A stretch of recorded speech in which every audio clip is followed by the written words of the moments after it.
when Anna said to Lucas, "You're too kind and too clingy. I don't want to be close anymore." Something inside him quietly shattered. They were sitting at their usual cafe, the one where laughter once filled hours. But now her eyes were cold, her smile gone. She spoke as if his love had become a burden rather than a comfort. Lucas didn't argue. He just nodded, holding back the thousand questions burning inside him. He walked home in silence, her words looping in his mind like a broken record.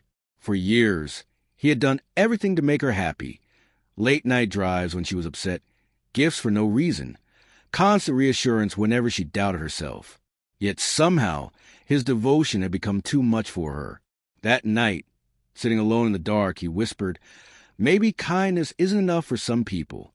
In the days that followed, he stopped trying. No more good morning texts. No more checking if she had eaten. He gave her the space she demanded. But as the silence grew, Anna didn't reach out either.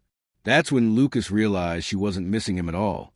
A week later, through a friend, he learned that Anna had been spending time with someone from her office. The news hit him like a storm. He didn't shout or confront her. He just sat in his car, staring ahead for a long, numbing moment.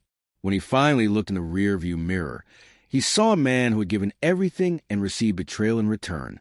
That night, when Anna came home, he asked nothing.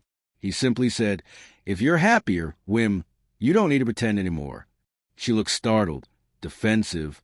"It's not like that," she said quickly, but her eyes told the truth. Lucas didn't argue. "It's fine," he said quietly. "I'm done begging for love that doesn't want to stay." The next morning, he packed a small bag and went to stay at his brother's place. He didn't leave a note or message. Anna tried calling after a few days, but he ignored her.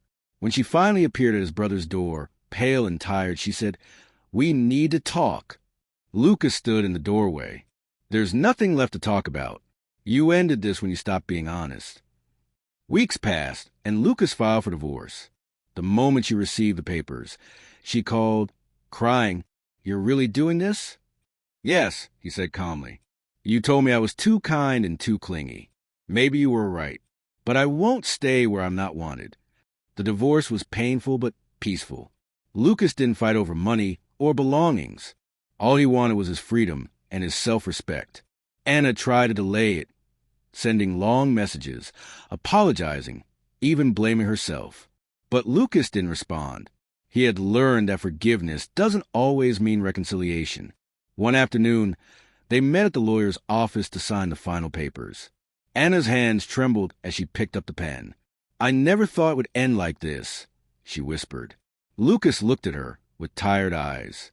"Neither did I," he replied. "But sometimes love turns into something it shouldn't, and it's better to let it die with dignity." After signing, Lucas walked out without looking back. The air outside felt heavy but clean, as if he had finally stepped out of storm. For the first time in years, he didn't feel trapped by her moods, her silence, or her games. He was free. Months later, Lucas moved to a new apartment in another city. He started over, focusing on his art and work. People noticed the calm he carried. There was still pain, yes, but also strength, the kind that comes only from losing everything and surviving it. One day, Anna sent him a final message. "I miss what we had. You were the best thing that ever happened to me." Lucas read it once, smiled faintly, and deleted it. Some endings don't need a reply. That evening, he stood on his balcony, watching the sunset. He whispered to himself, "She said I was too kind. Maybe that's true, but now I'm kind to the only person who never left me myself." With that, Lucas closed the door behind him, leaving his past where it belonged. The divorce wasn't just an end of a marriage. It was the beginning of something better.